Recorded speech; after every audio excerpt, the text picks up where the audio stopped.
এই যে আমার ছোট, ছোট ভাই-বোনেরা এবং একই সাথে হাউসওয়াইফ প্রিয় বোনেরা, আপনারা যারা পুরোপুরি অন্যের উপর ডিপেন্ডেন্ট, অর্থাৎ হয় আপনি স্টুডেন্ট অর হাউসওয়াইফ, মোট কথা আপনার কোনো উপার্জন নেই।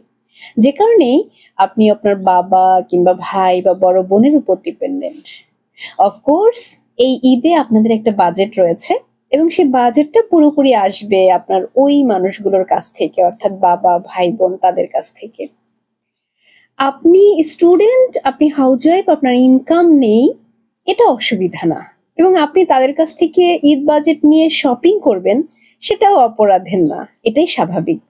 কিন্তু একটি জায়গায় আপনাদেরকে একটু স্মরণ করিয়ে দিতে চাই, যে মানুষগুলো নিরলসভাবে পরিশ্রম করে, অর্থ উপার্জন করে, আপনাদের প্রতি দায়িত্ব পালন করে, আপনাদের মুখে হাসি ফোটানোর জন্য একটা ঈদ বাজেট আপনাদের হাতে ধরিয়ে দেয় যে নাও, এটা নিয়ে তোমরা যা লাগে শপিং করে আসো তাদের সাধ্যের মধ্যে।